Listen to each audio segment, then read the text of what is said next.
souviens que quand je devais me doucher, je me douchais allongé et que après je n'arrivais pas à me relever, donc je restais couché dans ma baignoire jusqu'à ce que je sèche et que je sois complètement sec dans la baignoire, et qu'au bout d'un moment, puisque j'ai faim, je finis par me lever pour aller me faire à manger.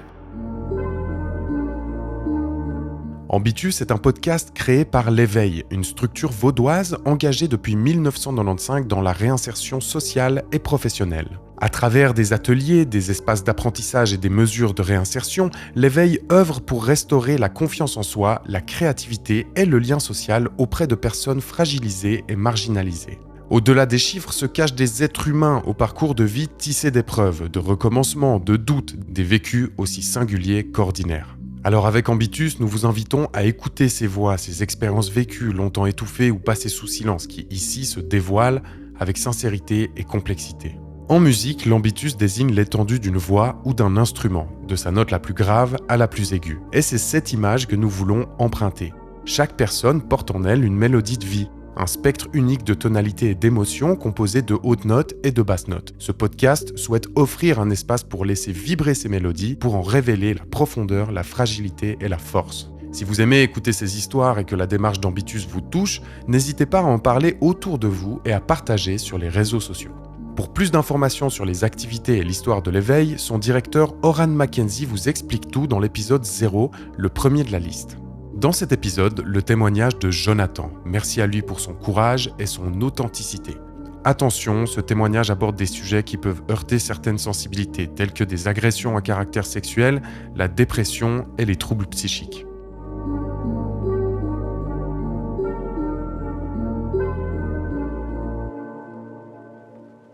Bonsoir tout le monde, alors moi c'est Jonathan et je suis venu vous parler de quelques sujets qui me tiennent à cœur. Alors je vais commencer par vous parler de ma naissance qui commence déjà sur les chapeaux de roue, on va dire. Mes parents m'ont eu quand ils étaient très jeunes et par conséquent, puisqu'ils ont décidé de me faire dans un chalet et pas à l'hôpital, ça a inquiété mes grands-parents qui ont donc appelé la police et qui malheureusement m'ont pris à la naissance, ce qui a beaucoup marqué mes parents et qui les a fait beaucoup souffrir dès le début de ma vie. Un peu un premier galet dans ce long chemin de galère infinie. Quand j'étais enfant, j'ai évolué dans un cadre un peu spécial. Mon père, c'est quelqu'un qui a eu beaucoup de traumatismes dans sa vie, qui a beaucoup souffert et qui a dû du coup s'occuper d'un enfant jeune. Et face à ça, il avait aussi une maladie de bipolarité, ce qui pouvait le rendre instable. Alors il m'a jamais détesté, il a toujours voulu mon bien, mais avec une très grande quantité de maladresse. Et j'ai envie de dire que d'une certaine manière, on a tous les deux grandi, en fait.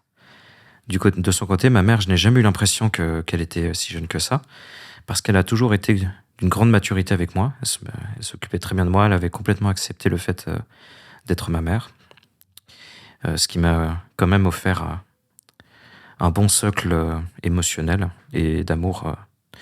Voilà. Mais, bien évidemment, lorsque l'on vit avec une personne qui est atteinte de bipolarité, on doit vivre dans un cadre où il y a de fortes instabilités. Et le fait de devoir constamment m'adapter à cette instabilité, le fait de ne jamais savoir vraiment quand est-ce que je pourrais véritablement être détendu ou véritablement dans un état de calme, a créé du coup une angoisse permanente qui malheureusement s'est renforcée avec le temps. Maintenant, c'est quelqu'un avec qui je m'entends extrêmement bien, avec qui j'ai beaucoup de plaisir à parler. Ça s'est beaucoup apaisé, il a lui-même bien pris soin de lui, il a fait tout ce qu'il pouvait pour tous les jours devenir une meilleure personne et qui a un vrai respect pour ce que je parle et qui est fier de moi et je suis aussi fier de lui. Quand j'étais enfant, malheureusement, il y a une femme qui a abusé sexuellement de moi. Elle a fait des choses très étranges qui ont eu de très grosses influences sur moi. Je devais avoir très certainement dans les 6 ans. Malgré le fait que j'étais très jeune, je me souviens absolument parfaitement d'absolument tout ce qui s'est passé. Et malheureusement, ça m'a donné des troubles du comportement et beaucoup de peine avec les femmes tout au long de ma vie. Je n'ai pas de problème à être ami avec des femmes, surtout que le fait que je ne m'intéresse pas sexuellement à elles en règle générale a plutôt tendance à les rassurer. Mais du coup, en ce qui concerne tout ce qui peut être romantique, ce n'est pas possible. Et dès que je ne connais pas une femme, je suis extrêmement angoissé.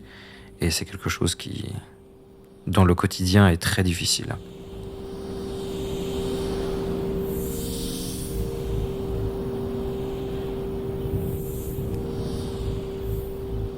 Dans le cadre scolaire, j'ai dû faire une école spécialisée. J'avais de très grandes difficultés pour me concentrer, pour rester calme.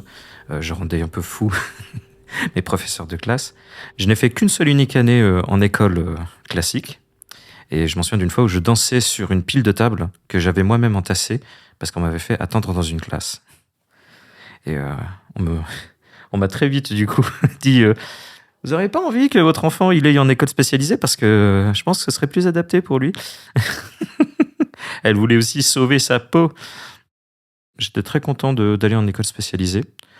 Évidemment, il y avait moins de gens dans les classes, donc plus de temps pour s'occuper des élèves. C'est vrai qu'avec le temps, je me suis dit que ça devrait pas être une école spécialisée, ça devrait être l'école normale, en fait. D'avoir assez de temps pour chaque individu, leur spécificité. Et je pense que les professeurs aussi seraient contents d'avoir des classes moins remplies. On va être honnête. J'ai déjà parlé avec des professeurs, c'est pas facile pour eux. Donc l'école primaire, ça allait encore. Et surtout, j'étais entouré de plein d'autres personnes qui aussi avaient conscience de leur particularité mentale. Et donc, il y avait moins de jugement. Mais après, c'est vrai que toutes les classes aux alentours qui n'étaient pas spécialisées nous traitaient de gros attardés. Et pensaient qu'on était tout simplement des gros débiles. C'est pas très agréable, mais au moins, on était entre nous. Après, il y a eu le cycle. Et là, c'était une autre histoire. Je n'étais plus en école spécialisée. Et j'ai vécu beaucoup de harcèlement scolaire. J'ai toujours eu un comportement très différent, une manière de parler, de vivre, de m'habiller différente. Je n'ai jamais accepté de faire exprès de taire ce que je suis en tant que personne pour correspondre à la masse. J'avais une belle chemise hawaïenne, un pantalon troué et, et des cheveux longs. Honnêtement, quand on revoit les photos, j'étais mignon comme tout. Je ne sais pas pourquoi les gens ont vu ça et se sont dit, tiens, et si on lui balançait des pierres dessus?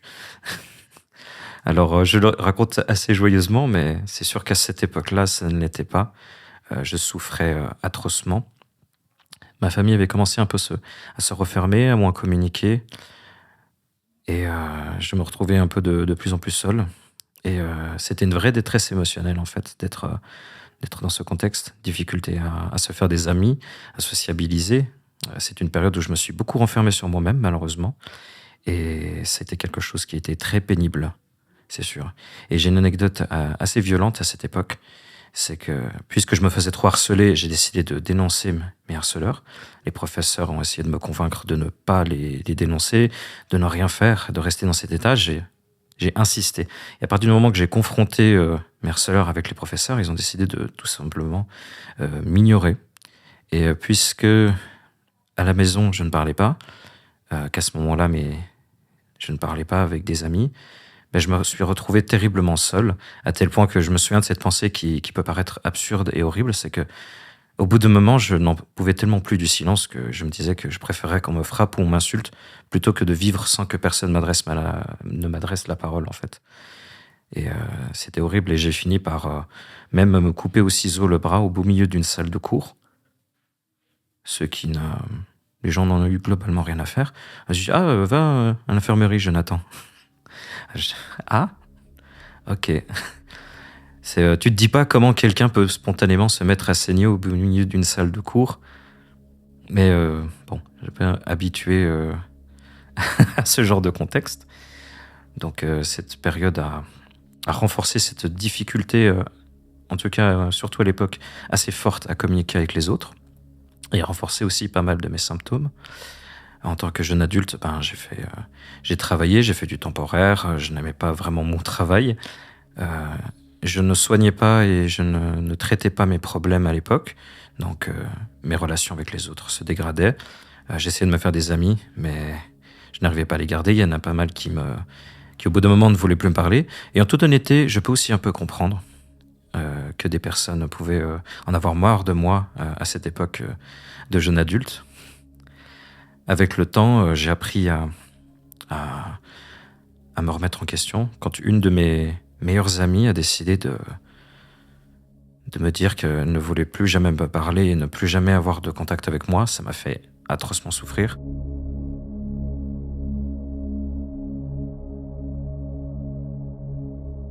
Après l'école obligatoire, j'ai commencé un apprentissage de paysagiste. J'étais allé à la Cité des métiers et ils avaient fait plein d'activités diverses et variées très amusantes. Et l'atelier de paysagisme m'avait beaucoup plu. Malheureusement, je ne m'imaginais pas que ce serait très différent de ce qu'était la vérité du travail en règle générale. J'ai fait un stage pour voir comment c'était. J'étais tombé sur quelqu'un de très gentil et de très compréhensif. Je dois avoir 15 ans. Donc je m'étais dit que ce métier pouvait être très sympathique. Après, j'ai commencé à faire un apprentissage à Lullier. Donc c'est l'école d'horticulture à Genève, qui est un très bel endroit. Au début, c'était très difficile parce que j'avais perdu mes marqueurs sociaux et beaucoup de ma capacité à communiquer correctement avec d'autres personnes.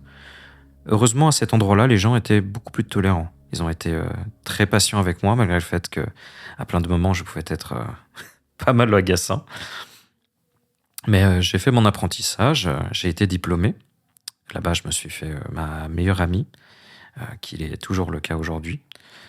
Et je l'aime beaucoup. En dehors de ça, je faisais énormément de bénévolat dans des conventions geeks, comme Polymanga, Japan Impact, plein d'événements divers et variés. C'est comme ça que je me suis fait certains autres amis. Donc, dans le cadre professionnel, je faisais exclusivement du boulot de temporaire. Je n'arrivais pas à trouver du travail à plein temps, malheureusement. Ce qui fait que je devais constamment me réadapter à des gens nouveaux. Et il y avait toujours beaucoup d'incompréhension due à mon comportement qui était très fermé. Beaucoup de difficultés à avoir une véritable conscience de l'image que je rejetais, que je donnais aux autres, et qui pouvait mettre mal à l'aise pas mal de gens, surtout dans un cadre professionnel. Et du coup, il y en avait aussi pas mal qui leur envoyaient aussi pas mal dans la tronche, en ayant la gentillesse d'une porte de prison. Voilà, j'ai essayé de faire de mon mieux, de travailler. J'ai vécu beaucoup de maltraitance, j'ai vécu beaucoup de très mauvaises expériences. Malheureusement, puisque je faisais du temporaire, je devais toujours donc faire de la recherche d'emploi simultanément. Très souvent, j'ai fait des stages non rémunérés. J'ai eu tout le temps de me rendre compte que je n'aimais absolument pas mon métier, qu'il ne me stimulait pas, qu'il ne me plaisait pas. Et j'étais dans un contexte où je ne pouvais pas changer de formation. Donc c'était très pesant. J'ai passé 4 années à tenter de trouver un appartement, en vain. J'en avais marre. Et malheureusement, le Covid a fini par arriver. Il y avait donc encore moins d'emplois. Et du coup, j'étais constamment enfermé à la maison avec mes parents. Je commençais vraiment à en avoir marre. Surtout que mon père ayant des problèmes de santé d'ordre pulmonaire grave, il fallait faire extrêmement attention au Covid. Donc, du coup, je ne pouvais même plus voir les amis que je possédais encore. Et j'en pouvais plus, en fait, de l'enfermement. J'ai fini par décider d'essayer de pouvoir m'inscrire au social dans le canton de Vaud pour pouvoir changer d'endroit et pouvoir trouver un appartement. C'était le bon pari, parce que j'ai trouvé un appartement en 1 semaine. Et passer de 4 ans sans rien à 1 semaine, tu trouves quelque chose, c'est assez fou, on va pas se mentir. Donc j'étais très content d'avoir enfin mon indépendance. Mais malheureusement, cette indépendance s'est trouvée pendant le Covid. Mes amis habitant absolument tous loin de chez moi, donc à Genève, Aigle, ce n'est pas la porte à côté, malheureusement, je me suis retrouvé extrêmement isolé. Je ne pouvais plus vraiment me déplacer à cause des normes du Covid. Et du coup, j'ai passé de longues périodes très seul. J'ai dû recommencer évidemment à faire des recherches d'emploi. Et dans le canton de Vaud, on a 2 conseillers. Une conseillère du social et un conseiller du chômage. Donc le fait d'avoir 2 conseillers, ça fait 2 fois plus de rendez-vous et 2 fois plus de chances de tomber sur quelqu'un d'inhumain. Mes conseillères du social étaient très gentilles et mon conseiller du chômage m'a fait perdre 6 mois 10% de salaire en moins pendant 6 mois pour des erreurs infines qui en plus étaient de sa faute à la base. Donc vivre comme un chien qui n'a pas assez pour vivre tout en ne pouvant pas voir ses amis, encore moins du fait qu'avec 10% de moins, c'est strictement impossible de prendre un billet de train pour aller voir les gens que j'aime. Donc c'était assez terrible, j'en pouvais plus. Et mon état mental se dégradait. Et une de mes amies que j'avais rencontrée grâce aux conventions, qui était une de mes meilleures amies, a fini par en avoir complètement marre de mon comportement et est venue me voir en me disant qu'elle en pouvait plus et qu'elle ne voulait plus jamais me voir ni plus jamais me parler de sa vie. Ça m'a fait un mal absolument fou. Ça m'a détruit. Je me suis dit qu'en fait, toute relation que j'avais n'était que toxique et que je n'apportais que du malheur autour de moi. Et au final, j'ai fini par me complaire en fait dans cette solitude et dans cette volonté de ne plus me confronter à qui que ce soit ou à parler du tout à des gens. Euh, J'étais vraiment en train d'aller extrêmement mal, donc j'ai demandé un arrêt maladie, puisque l'une des choses qu'elle m'avait dites, c'était que ce serait important que je voie un psy. J'ai décidé de voir un psy à partir de ce moment-là, même si j'en avais pas du tout envie. Et j'ai commencé du coup à pouvoir discuter avec quelqu'un et à finalement, avec beaucoup de temps, finir par avoir un diagnostic et obtenir du coup des conseils pour réussir à réguler mon état. Je suis resté globalement à peu près un peu plus d'1 an seul. Tous mes problèmes mentaux, toutes les choses qui accablaient ma vie se sont accumulés et ont explosé en un seul point. Tout ce que j'avais retenu et tout ce que je devais garder sur mon dos a fini par m'écraser par terre, totalement, au point que je n'arrive plus à bouger, je n'arrive quasiment plus à marcher. Je me souviens que quand je devais me doucher, je me douchais allongé et que après je n'arrivais pas à me relever, donc je restais couché dans ma baignoire jusqu'à ce que je sèche et que je sois complètement sec dans la baignoire et qu'au bout d'un moment, puisque j'ai faim, je finis par me lever pour aller me faire à manger. Donc un état de dépression très très fort et une période de ma vie auquel je n'ai pas du tout envie de revivre. Pas quelque chose de très sympathique. Après une année à consulter du coup des psy et psychiatres, même 2 je crois, j'ai fini par demander à mon conseiller du social s'il serait possible de faire une mesure, de faire quelque chose, de faire un stage pour pouvoir commencer à resociabiliser et à reparler avec des gens. Ma conseillère du social, qui est toujours la même maintenant et qui est absolument géniale, m'a dit je sais que vous aimez beaucoup le dessin et que vous faites beaucoup de dessins. Donc il y a une mesure dans laquelle vous pourriez venir, qui est absolument incroyable, où vous pourriez faire du dessin et aussi de la thérapie psychologique. Parce qu'ils font de l'art-thérapie. À cette époque-là, je ne sais pas du tout ce que c'est l'art-thérapie. Moi, je me dis, bingo, on va me payer l'abonnement de train, je vais pouvoir faire du dessin à longueur de journée et réapprendre un peu à me réhabituer à la présence des autres et un peu à mettre en place les techniques que j'ai appris avec mes psys et psychiatres. Donc j'arrive à l'éveil, je suis pas mal agressif, extrêmement méfiant, j'ai très peur de tout le monde et je me dis que au vu de mon état de méfiance, les gens doivent se dire que je suis un fif et crevard. Et mon conseiller est une personne extrêmement gentille. Et d'ailleurs, si un jour il l'entend, c'est ce que pense tout le monde. Parce que c'est vraiment quelqu'un d'exceptionnel. Il a été très gentil avec moi et il m'a aidé à comprendre certaines choses sur moi-même dont je n'avais même pas conscience. Je m'exprime avec honnêteté, j'essaie de faire de mon mieux petit à petit et j'arrive à resociabiliser.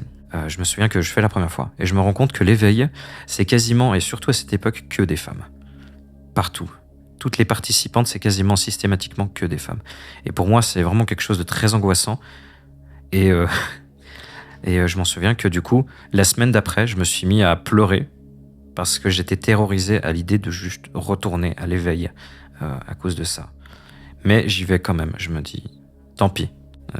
Je fais de mon mieux, je me dis que même si c'est très difficile à supporter, je vais quand même faire de mon mieux, je vais quand même venir.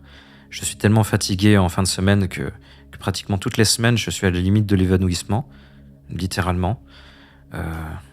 C'est très pénible pour moi de venir, malgré le fait qu'au début, pourtant, je ne faisais que très peu d'heures. Chaque vendredi, vraiment en fin de semaine, j'étais à la limite de l'évanouissement à chaque fois. Je m'en souviens même que je m'allongeais sur le sol assez fréquemment pour essayer de me reposer, de me reprendre, parce que j'en pouvais plus physiquement et surtout émotionnellement d'être là. Mais je continue quand même, je persévère. Petit à petit, je constate que j'arrive à améliorer mes capacités, j'arrive à mieux supporter la présence des femmes. D'ailleurs, je préciserai que je ne suis pas du tout misogyne, j'aime beaucoup être ami avec des femmes. C'est le fait d'être en présence de femmes que je ne connais pas, qui va vraiment être une souffrance parce que je ne sais pas ce qu'elles pensent, ni même si elles pourraient être un danger pour moi. Et du coup, ça avance. Et d'ailleurs, il y a une chose qui pour moi est importante, c'est que au début, quand on m'a décrit l'art-thérapie, je me suis dit, c'est n'importe quoi. Je me suis dit, à quoi ça sert? Je vais faire du dessin et ça va m'aider à aller mieux psychologiquement. Je ne comprenais pas le principe de la chose, mais je me suis dit, bon, je peux dessiner mes trucs, je suis content. Et avec le temps, je me suis rendu compte à quel point j'avais tort, parce que l'art-thérapie, c'est quelque chose d'absolument exceptionnel. Ce que j'ai compris, c'est que l'art, c'est un moyen de communication. Et que lorsque l'on crée, et qu'après, en fait, on débriefait, on expliquait ce que l'on ressentait, ce que l'on avait créé, puisque l'art est toujours entièrement, ça sort de nous-mêmes, en fait, ça nous apprenait à comprendre ce que l'on est. On apprend en fait à communiquer avec soi-même, à faire quelque chose auquel on n'a pas l'habitude, c'est de se demander quels sont nos besoins, pourquoi on a créé ça, pourquoi on a dessiné ça, pourquoi on a peint ça, qu'est-ce que ça nous apportait, qu'est-ce qu'on avait besoin d'exprimer. Et pour moi-même et pour les personnes que j'ai vues à travers ces années, j'ai pu voir à quel point ça permettait aux gens, lorsqu'ils étaient réceptifs à ça, de pouvoir mettre en place ce dont ils avaient besoin pour aller mieux. Et l'art-thérapie, c'est vraiment quelque chose que je peux recommander et que je recommande très régulièrement aux personnes qui m'entourent, même en dehors de l'éveil. Et voilà. Et du coup, maintenant, ça fait 1 an et je crois 5 mois que je suis à l'éveil. Bientôt, ça va se terminer, malheureusement. Mais c'était un moment absolument incroyable que j'ai pu vivre. M'ouvrir, parler avec des gens, rire. Évidemment, en complément avec ce que je faisais en dehors. Donc de rejoindre des associations de jeux de rôle, de continuer à persévérer. Maintenant, j'arrive beaucoup mieux à m'exprimer, à m'amuser avec les gens, rire. Et une chose qui me fait plaisir, c'est de voir que les gens sont heureux de ma présence et ne sont plus... c'est plus là. Jonathan, il vient aussi? Putain, fais chier. Bon, ok. Bon, il est drôle quand même, mais casse quand même un peu les couilles celui-là. Ça, c'est fini. Maintenant, c'est Jonathan, le charismatique. Je suis beaucoup plus joyeux, même si malheureusement, la maladie mentale, elle est toujours là. Elle fait beaucoup de mal, mais je peux beaucoup mieux la gérer et aussi beaucoup mieux accepter sa présence.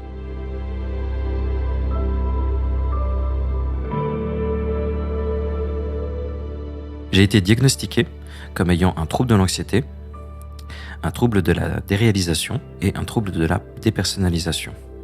Le trouble de l'anxiété, pour le comprendre, il faut d'abord parler de la peur et l'anxiété. Souvent, les gens vont confondre les deux. La peur, c'est une réaction face à un danger immédiat. L'anxiété, c'est une réaction face à un danger potentiel. Et c'est le fait que le cerveau soit dans un état constant d'anticipation d'une agression potentielle qui peut créer, du coup, un trouble de l'anxiété. On peut retrouver ça chez des personnes qui ont vécu dans un environnement où, à tout moment et à tout instant, tout peut basculer. Ça peut créer, du coup, ce trouble d'anxiété qui est à la base fait pour protéger l'individu, l'autoprotéger face à ses mal-être, face à de potentielles attaques, et du coup le regarder constamment vigilant. Par exemple, dans un cadre familial qui peut être dangereux, une personne qui vit dans un climat de guerre, le cerveau reste donc constamment en alerte, ce qui peut l'aider d'une certaine manière dans certains cas. Malheureusement, après il faut s'en débarrasser quand on n'est plus dans un état de souffrance ou de danger. Lorsque l'on sort de cet environnement dangereux, dans cet environnement où on ne se sent pas bien, où il faut faire constamment attention à ce que l'on dit, à ce que l'on fait, ou peut-être à des dangers potentiels, on n'a plus besoin de ça. Mais malheureusement, le cerveau d'une personne qui a un trouble de l'anxiété, avec le temps, même se déforme et change même de forme. Ça peut même créer et rajouter des anxiétés par rapport à des choses qui n'existent pas, qui ne sont pas utiles, et qui peut créer du coup de la souffrance, de la dégradation mentale. Donc c'est pour ça que si on ressent tous ces symptômes, toutes ces choses, il ne faut pas s'auto-diagnostiquer, il ne faut pas se dire « Ah, parce que j'ai entendu ce qu'il a dit là, je me reconnais en lui, donc ça veut dire que je le suis aussi ». Non, il est très important de se faire diagnostiquer par un professionnel. J'ai un trouble de la déréalisation, ça veut dire que j'ai un problème pour percevoir la réalité. de la même manière qu'une autre personne. C'est-à-dire que moi, personnellement, j'ai un filtre constant qui me donne la sensation permanente de ne pas exister et que les gens qui m'entourent n'existent pas. C'est un trouble qui s'est manifesté pour, ironiquement, compenser le précédent. C'est-à-dire que j'étais dans un état d'anxiété et de souffrance tel à l'idée que n'importe qui, à n'importe quel moment, pourrait être un danger pour moi, qu'avoir la sensation de ne plus exister et que les autres n'existent plus me permettait de mieux supporter la présence des autres. Cet état peut créer de la distance, plus de difficultés à comprendre son propre comportement, son interaction avec les autres. Comme je l'avais dit avant, très souvent j'avais des comportements qui pouvaient agacer les autres et je n'en avais très souvent pas conscience sur le moment. Et il y a le trouble de la dépersonnalisation. C'est quand par exemple une personne comme moi peut avoir la sensation que d'un seul coup une partie de son corps ne lui appartient plus et n'existe plus. J'ai la sensation à chaque fois que je me prends conscience que mon bras gauche existe, qu'il n'est pas là, que ce n'est pas mon bras, et à chaque fois que ça arrive, j'ai la sensation que mon bras peut même vouloir me tuer. Vous avouerez qu'il y a mieux dans l'existence que ça. Donc cet état n'est pas très agréable. Maintenant, ça fait un bon nombre d'années que je suis suivi par des spécialistes, par des psychiatres, des psychologues, et que je travaille là-dessus, et que du coup, mon état constant peut s'améliorer au quotidien, et que je vais beaucoup mieux. En ce qui concerne le trouble de l'anxiété, tout simplement, puisque l'anxiété, c'est l'anticipation d'un danger potentiel, le fait de constamment et régulièrement se mettre face à ce qui nous fait peur, l'affronter, peut montrer au cerveau, petit à petit, jour après jour, que l'on a la capacité de régler ces choses et que d'avoir constamment peur que quelque chose puisse arriver n'est en fait pas utile. C'est aussi pour ça que c'était très bien d'aller à l'éveil. Ça m'a permis de me confronter à des gens et à des situations très diverses et variées, de manière très fréquente. Des conflits, juste la présence des autres, la discussion, et de pouvoir du coup rééduquer mon cerveau. En ce qui concerne la déréalisation, pour le moment, tout simplement, le fait de prendre mieux soin de ma fatigue, de mon état général, permet d'éloigner les symptômes de déréalisation et les hallucinations qui m'arrivaient aussi fréquemment avant, qui maintenant sont devenus beaucoup moins fréquents. En ce qui concerne la dépersonnalisation, là, je ne sais pas encore quoi faire. Mais on ne peut pas tout faire en même temps. Avant que j'aie des diagnostics fermes sur ce que j'ai dû donc faire beaucoup d'examens et j'ai fait un test auprès d'un neuropsychiatre. Il a pu déterminer si mes troubles étaient d'ordre neurologique ou si mes troubles étaient d'ordre traumatique.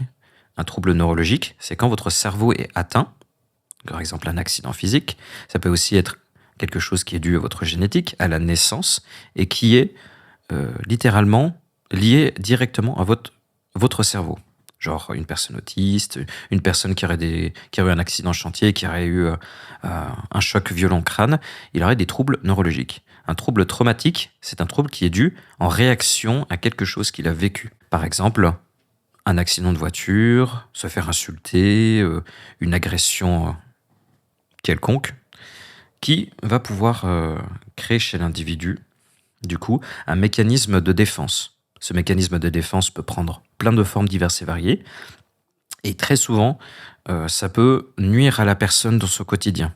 Le cerveau va avoir constamment peur de cet élément, ça peut développer des phobies, ça peut développer des troubles mentaux. C'est pour ça que lorsque quelqu'un vit des événements traumatisants, il est important de vite en discuter, d'en prendre soin. Il ne faut surtout pas dire aux gens mais ça passera, t'inquiète. Si tu vois que ça a des conséquences sur l'individu, surtout un enfant ou un adolescent qui est plus vulnérable, il est important de prendre les choses en charge tôt. Comme ça, la personne va pouvoir mieux se soigner, un peu comme pour une plaie. J'ai fait mon test, du coup, chez une personne qui est neuropsychiatre et qui a pu déterminer que je n'ai pas de troubles neurologiques. J'ai même fait une radio du cerveau. Je n'ai pas de troubles neurologiques, mais j'ai uniquement des troubles traumatiques. Puisque je ne comprenais pas tout à fait ce qu'est des troubles traumatiques et que je me faisais des idées personnellement sur ce que j'avais, le fait d'apprendre ça m'a mis dans un état dépressif extrême. J'ai même eu des idées suicidaires. Ça m'a mis dans un désespoir complet parce que j'avais la sensation que ce que je vivais était juste ma faute, ou juste parce que j'étais faible, Et c'est quelque chose qui me détruisait. Je me disais que si j'avais tous ces symptômes, je ne comprenais pas pourquoi. Je ne comprenais pas en quoi un trouble traumatique pouvait engendrer des symptômes aussi violents. Du coup, j'avais l'impression même que je somatisais ou que ça ne venait que de moi. Donc c'est quelque chose qui m'a fait beaucoup de mal. J'ai déjà discuté avec d'autres personnes qui ont vécu ça. Le fait de penser qu'on a des maladies en particulier, ça peut faire du mal. Comme par exemple, je pensais avoir un TDA. J'ai des troubles et des difficultés à la concentration qui sont très fortes. Et quand j'ai appris que je n'avais pas ça, je m'étais juste dit, en fait, tout le monde avait raison toute ma vie. Toutes les personnes qui m'ont dit, t'en avais juste rien à foutre, t'en as juste rien à faire d'être là, et t'es juste irrespectueux, bah ils avaient juste raison. Et c'est quelque chose qui m'a fait beaucoup de mal. Et c'est là que j'ai compris, après ça, en étudiant, en réfléchissant et en discutant avec d'autres personnes, qu'un trouble traumatique peut être beaucoup plus violent qu'un trouble neurologique suivant les situations. Parce qu'évidemment, le fait d'être traumatisé par des choses qui nous arrivent et qui nous violentent peut vraiment extrêmement dégrader la santé mentale d'une personne, déjà d'une part. Et d'une autre part, le fait de s'imaginer qu'on a des maladies en particulier peut créer chez nous des symptômes, des attentes qui ne seront pas comblées et qui peut apporter beaucoup de souffrance. Et c'est pour ça qu'il vaut mieux qu'un spécialiste, du coup, nous dise qu'est-ce qui se passe. Et du coup, pourquoi j'ai des troubles de la concentration qui sont très très fortes? C'est parce que le trouble de l'anxiété fait que mon cerveau passait tellement de temps à soit se rassurer, soit s'imaginer des agressions potentielles, qu'il n'était pas possible pour moi de me concentrer correctement dans une salle de cours, dans une discussion longue, d'une quelconque sorte. Et l'autre problématique, c'est que, étant donné qu'on s'imagine par exemple qu'on a un TDA, on voudra se soigner d'une manière, avec des médicaments ou des méthodes qui ne nous aideront pas, parce que ce n'est pas la bonne maladie, donc vous n'irez pas mieux. Alors que si on vous diagnostique le bon problème, eh ben on peut trouver la bonne solution. Et moi, la solution, c'est de me confronter à petite dose, de manière à quantité raisonnée, à des situations qui me font peur, qui me créent de l'angoisse, pour me permettre de m'améliorer, d'augmenter ma capacité à tolérer ces situations et à me permettre d'avoir plus d'énergie, aller mieux et avoir plus d'activité sur le long terme. En arrivant dans le cadre de l'éveil, j'étais dans un état de paranoïa totale, de peur constante. Tout me faisait atrocement peur. Quand je prenais le train, il y avait plein de gens autour de moi. Je devais rentrer dans une salle remplie uniquement d'inconnus, dans lequel je n'avais absolument aucune confiance d'aucune sorte. J'avais la sensation constante que tout le monde pourrait vouloir ma mort, m'agresser physiquement, m'agresser sexuellement, malheureusement de par ma phobie, qui est très présente et m'handicape beaucoup au quotidien. Beaucoup moins maintenant, fort heureusement. Et donc, à chaque fois que je venais à l'éveil, ça me fatiguait à un point qui n'avait aucun sens. Je n'avais que 2 jours, même pas, 1 jour et demi à l'éveil par semaine. Et c'était déjà extrêmement dur pour moi de supporter juste cette courte période de temps. J'essayais du coup de faire de mon mieux, de persévérer, mais je m'en souviens que j'étais très agressif. J'avais constamment peur. Quand j'étais pendant les réunions, je regardais tout le temps ailleurs. J'avais des mouvements compulsifs, pas énormes, mais je me frottais tout le temps les mains, les jambes, pour essayer de me rassurer. J'interprétais mal tout ce qu'on me disait. Dans le cadre de l'éveil, j'ai appris que mes expressions faciales, ça arrivait par moments, exprimaient et reflétaient très peu la manière que j'avais réellement d'être en tant qu'individu. Des fois, je pouvais avoir l'air joyeux alors que j'étais triste, et vice-versa. Et par conséquent, j'ai appris à regarder les gens, voir quand ils sont décontenancés, à leur expliquer mon trouble, à réussir à discuter avec les gens pour qu'ils soient rassurés, pour qu'ils comprennent que c'est pas contre eux, que je ne les déteste pas. Ça s'est amélioré petit à petit. Je m'en souviens même qu'une fois que de parler de mes troubles, ça a fait du bien à quelqu'un qui m'a dit j'ai vécu des choses un peu similaires à toi, et le fait que tu en aies témoigné, j'ai trouvé ça très courageux, et ça m'a fait beaucoup de bien. Et c'est vrai que c'est important de libérer la parole, d'avoir pas peur de s'exprimer avec les autres, de pouvoir communiquer les uns avec les autres. Et grâce à ça, je me suis amélioré petit à petit. Je suis devenu beaucoup plus moi-même, en fait, tel que je voulais vraiment l'être, être quelqu'un de beaucoup plus joyeux, qui peut interagir avec les autres sans être dans la souffrance constante, au point que je suis passé de quelqu'un qui saoule un peu les autres à quelqu'un qui est sincèrement apprécié, dont on aime la venue, qu'on souhaite, qu'on m'invite. Et c'est quelque chose auquel je n'aurais pas pu m'attendre parce que j'ai passé tellement de temps à être si souvent le cheveu sur la soupe, que le fait de pouvoir interagir avec les autres comme ça, c'est un réel bonheur, et de pouvoir persévérer encore et encore.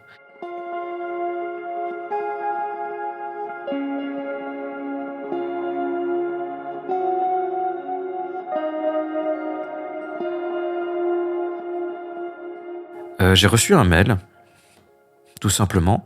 Je regarde le mail, on me dit que maintenant il y a un podcast. Je me dis, ah, ok, bon. J'en ai rien fait, j'ai oublié qu'il y avait ce podcast. Et une fois, alors que je suis dans un de mes ateliers, je vais discuter avec une des participantes qui a aussi fait ce podcast d'ailleurs, parce que j'aime bien faire le tour de l'atelier et discuter un peu avec tout le monde. Et là, elle était en train d'écrire ce qu'elle allait dire dans le podcast. Elle était très méthodique. Et du coup, j'ai discuté avec elle aussi de sa vie, de ce qu'elle a vécu. J'ai trouvé ça incroyable. Je me suis dit, waouh, c'est tellement... j'ai trouvé ça tellement courageux, je trouvais ça tellement beau. Et là, à ce moment-là, je me suis dit, tiens, moi qui a cette grande bouche qui ne s'arrête jamais de parler et qui aime bien communiquer, j'aimerais bien parler, du coup, dans un podcast. Du coup, je crois que le jour même, j'ai écrit un mail pour dire que j'étais intéressé pour faire le podcast. On m'a rapidement répondu. Et après, quand j'ai rencontré Selim, ça m'a permis de bien réfléchir, de bien voir de quoi je voulais parler. Et même quelques jours avant de le voir, je m'étais dit, j'ai très envie de parler du sujet de la psychologie, parce que c'est quelque chose qui est très important. J'avais plus envie de parler de ma vie, juste pour qu'on comprenne pourquoi j'en suis arrivé là, comment ça marche, et que du coup, des gens se disent que voir un spécialiste, c'est ce qu'il faut. C'est très important. Prendre soin de soi, c'est important. Votre cerveau, votre esprit, qu'importe quelle que soit votre croyance, ça fait partie de vous. Et c'est une partie de vous qui doit être soignée de la même manière qu'une fracture, de la même manière que n'importe quel type de blessure. Et quoi qu'on vous ait fait, même si les autres peuvent penser que c'est rien, que c'est anecdotique, suivant la sensibilité d'une personne, suivant son âge, suivant ce qu'il avait vécu avant, ça peut vous blesser. Il y a des choses qui peuvent déchirer le cœur de quelqu'un et on ne comprend pas pourquoi, parce que quand on est adulte, on perçoit notre propre sensibilité en tant qu'individu blindé, qui a des connaissances, qui ont fait des choix, qui ont une vie, une stabilité, et on ne comprend pas nécessairement pourquoi un enfant peut être traumatisé par quelque chose, en fait. Mais en fait, même quelque chose qui peut paraître anodin peut être blessant. Et si c'est pris assez tôt, si l'enfant sent qu'il est dans un environnement où il a le droit de discuter, de s'exprimer sans se dire qu'il va être agressé, il va pouvoir en parler. Parce que le fait que la première fois de ma vie que j'ai dit qu'on m'avait agressé sexuellement quand j'étais enfant, c'était quand j'avais 19 ans, je trouve ça profondément triste. J'ai passé tout ce temps sans que jamais personne n'ai pu savoir ce qui m'est arrivé, sans pouvoir l'exprimer, sans pouvoir me sentir compris, sans pouvoir discuter de qu'est-ce qui m'était arrivé, qu'on me dise que c'était pas de ma faute, en fait. Mais tout ça, je ne l'ai pas eu parce que j'avais tellement peur, j'étais tellement mal, j'étais tellement angoissé, que jamais je ne m'étais dit que je méritais qu'on m'écoute, ou que quelqu'un en aurait envie, ou que quelqu'un ne m'agresserait pas pour ça. Et je suis resté tout ce temps, du coup, sans bénéficier de l'aide dont j'avais besoin, dont on a tous besoin et qu'on mérite tous en fait. Et beaucoup des personnes que vous voyez aujourd'hui qui sont aigris, qui sont agressifs, qui même ont commis des crimes graves, sont des personnes qui ont été blessées dans un premier temps. Et c'est pour ça que c'est très important de se soigner au plus vite. J'espère que ceux qui entendront ça pourront utiliser ça de manière positive dans leur vie, que vous pourrez trouver des solutions. Si vous souffrez, c'est pas de votre faute. Vous pouvez trouver des solutions, vous pouvez aller mieux. Vous avez le droit d'aller mieux, vous avez le droit d'obtenir l'aide dont vous avez besoin. Et je peux vous assurer que même si maintenant vous trouvez que vous êtes insupportable pour une quelconque raison, si vous prenez soin de vous, vous pourrez participer aussi à cette société, être une vraie joie dans la vie des autres et découvrir que vous aussi, vous méritiez d'aller bien. Je voulais finir par une chose qui est très importante pour moi et qui pour moi est d'une grande importance. C'est que maintenant, j'ai une relation merveilleuse avec mon père. Je l'aime beaucoup. Je suis très fier de ce qu'il est devenu avec le temps, de tout le travail qu'il a fait sur lui-même. Et maintenant, passer du temps avec lui est une chose absolument géniale. Et j'aime beaucoup ça. Et bien évidemment, comme beaucoup de gens, j'aime énormément ma mère. Elle a été un phare au début de ma vie. Elle m'a apporté beaucoup de choses qui m'ont permis d'aller de l'avant et de partir avec un merveilleux départ. Et au final, j'ai bien démarré avec ma mère. Et sur ce chemin, mon père m'a permis aussi d'avancer encore plus loin. J'espère que vous aussi, un jour, vous pourrez réparer toutes ces choses qui vous ont fait du mal. Il y a beaucoup de gens qui, malheureusement, n'ont pas eu la même chance que moi d'avoir pu réparer une relation avec ses parents. Et j'ai parlé avec beaucoup de personnes qui ont été dans cette situation. Et si vous n'arrivez pas à réparer la relation avec vos parents, ne désespérez pas. Je sais que ça fait du mal, mais par conséquent, ce sera à vous d'être votre propre parent, de vous voir comme un enfant et de vous donner à vous-même tout cet amour que malheureusement vous n'avez pas pu avoir. Et vous le méritez. Du fond du cœur, je vous dis, vous le méritez. Voilà.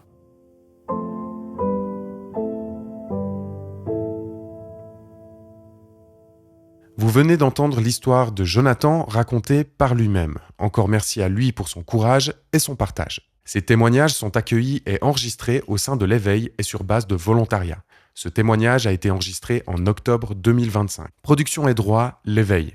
Chargé de production et responsable du projet, Selim Zegani. Enregistrement, montage audio, habillage audio, mixage, mastering, diffusion, Selim Zegani. Graphisme, Neville Beau. Encadrement et supervision du projet, Oran Mackenzie et David Vial. Toutes les informations concernant l'éveil sur www.aéveil.ch. Merci pour l'écoute et à très vite pour une autre histoire de vie.